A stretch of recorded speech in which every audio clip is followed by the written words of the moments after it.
Morning, everybody. Well, Maxime Bernier is quoting about probably the biggest story this month. Anyway, really, it's a pretty big story. Other than maybe the USMCA, that's probably the last biggest story other than this one.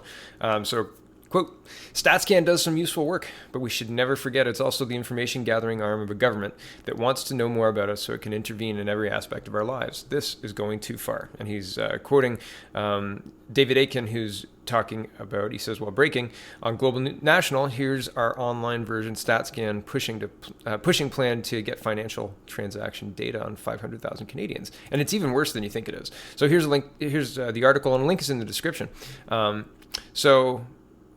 And we look at the StatsCan Act, which is important because it's referenced here. It's the mechanism they're using to demand the information. And I've got links to the Privacy Act as well. And the Privacy Act governs the StatsCan, which is interesting. But we'll get into it. Here's the Global News article, and it's really important. Like they're wanting to give away personal transaction data, like even ATM money withdrawals, to the government, and then the government says, yeah, and then we'll scrub it after that. Okay, and that's referenced in the StatsCan Act. That's I'll show you that in a minute, where the laws say they have to do it.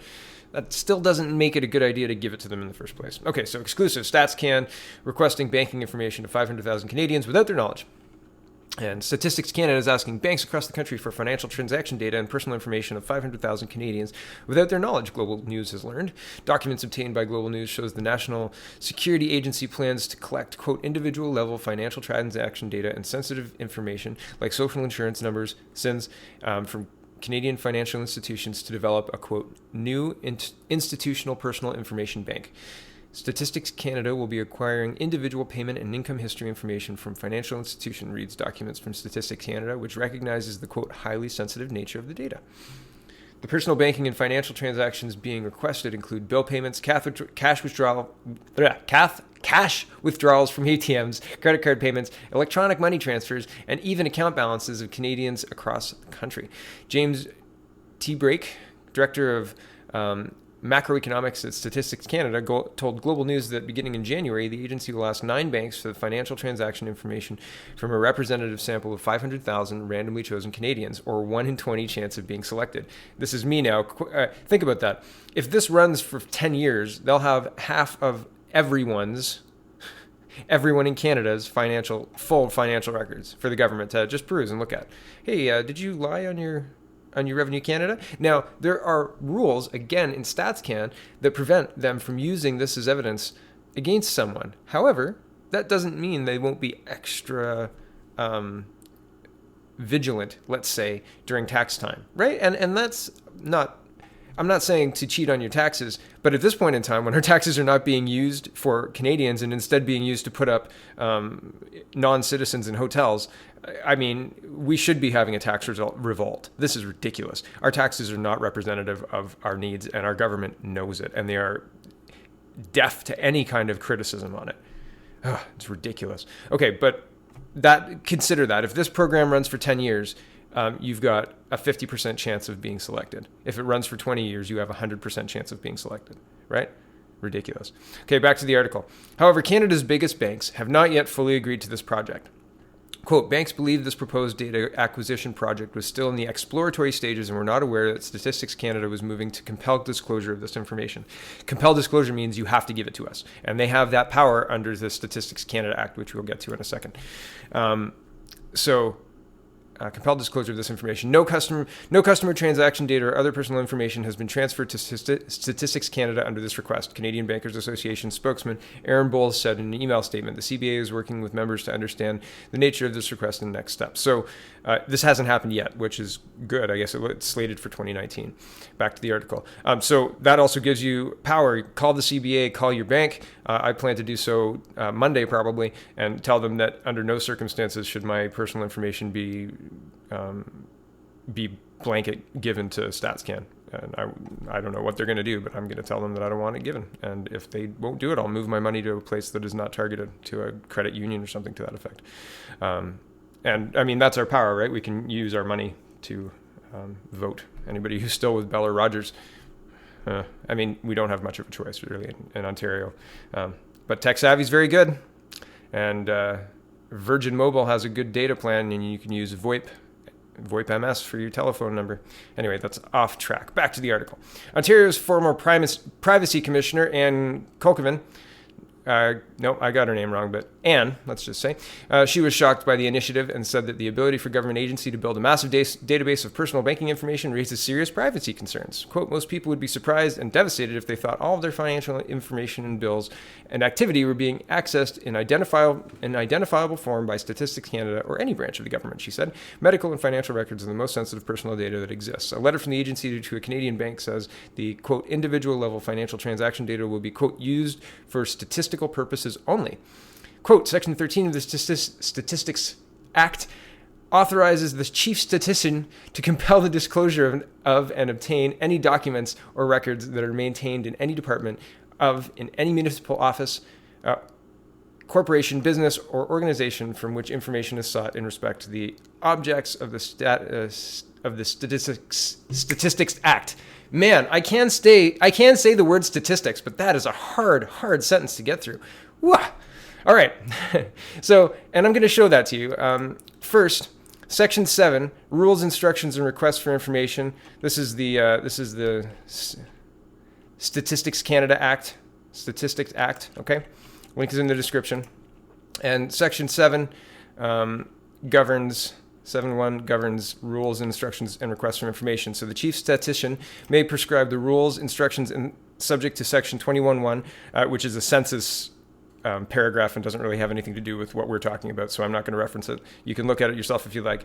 Requests for information that he or she considers necessary for conducting the work and business of Statistics Canada, the collecting, compiling, and publishing of statistics and other information in the taking of any census authorized by this Act. Okay, and they're referencing number 13. So let's go down to 13 and have a look at what that says. It's pretty blanket. Access to records. A person having the custody or charge of any documents or records that are maintained in any department or in any municipal office, corporation, business, or organization from which information sought in respect of the objects of this Act can be obtained or that would aid in the completion or correction of that information shall grant access thereto for the purposes to a person authorized by the chief statistician to obtain that information or in aid in the completion or correction of that information. So if you have the information we want, you will be compelled to give it to us. And so they have things that talk about identifying information. Identifying information is defined at the beginning of the document.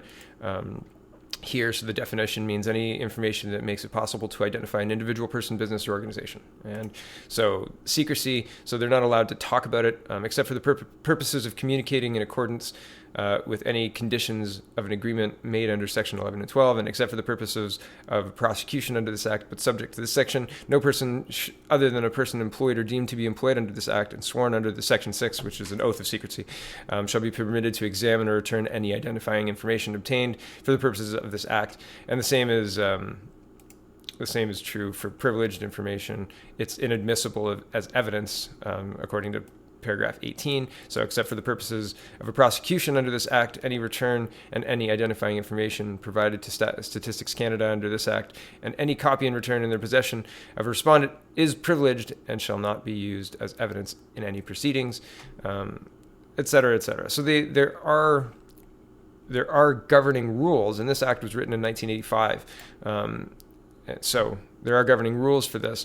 That doesn't make me feel better. Okay, back to the article that we were talking about, the Global News article from Friday. T-Break said that one reason for the new data collection method is the agency has found that respondents to surveys are low, and the data gathered will be used to track household spending and consumer trends, like how often Canadians spend money outside the country. So they want to know, not only do they want to know how much your bills are and when you're taking ATM money out from in Canada, but when you go down to Mexico, they want to see what you're spending money on there too. Once the data is compiled by Stats Canada, it will be made anonymous in order to remove personal identifiers, according to T-Break. Quote, we spoke to the agency about this again this past year. A number of companies contacted us with concerns about the StatsCan request for customer data, said Corey LaRoque in a statement. quote, we were told that this kind of information is used to gain insight into various consumer trends such as tourism and travel. It also helps in validating other necessary information such as household addresses and residential occupancy, he said. LaRoque said the commissioner's office had recommended the agency consider whether it could achieve the same objective by collecting customer information that had been de-identified before it disclosed to the agency, and suggested it limit collection of administrative data. Quote, to ensure transparency, we recommend StatsCan let the Canadian public know how and why it is increasing the collection of data from administrative and other non-traditional sources, he said. StatsCan also cites a section of the Personal Information Protection and Electronic Documents Acts, the PIP EDA, which authorizes an organization to disclose personal information, quote, without the knowledge or consent of the individual to a government institution that has identified its lawful authority to obtain personal information. That was Section 13 under the Stats Act, right? That's lawful. All that other stuff, the chief statistician has the ability to compel that from any body in any municipality in Canada, period. Okay, so back to the article. Teresa Scassa, a professor at the University of Ottawa who specializes in information law, said while this might be legal, it has never been tested or publicly debated. The law has never been really contemplated on anything on this scale, Scassa said. There have been several instances of federal agencies losing or mishandling data. A CNBC News report from earlier this year revealed the federal agency lost nearly 600 sensitive files during the 2016 census process. The CBC said confidential documents were left on a subway or sent to the wrong home, and in one case, hundreds were lost after an employee's car was stolen. What would prevent that from happening again in some other form? Kaufman said. So there are serious questions about the not even legality of this, just how wise is this to go down this road? The legal framework is there, but again, this was written in 1985. So, I mean, the level of data collection available has increased, 100-fold?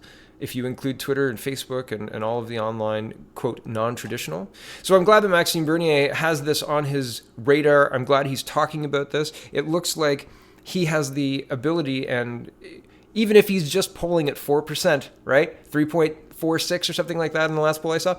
Even if he's only polling at that percent, he can and is, just like Faith Goldy did, turn the debate a little bit. And I hope that we get a better result than with Faith Goldy. But at least we have a federal leader who is willing to engage on the debate and pull it into the spotlight a little bit. And I think that there's the grassroots support there. I think that we can push this into at least the conversation.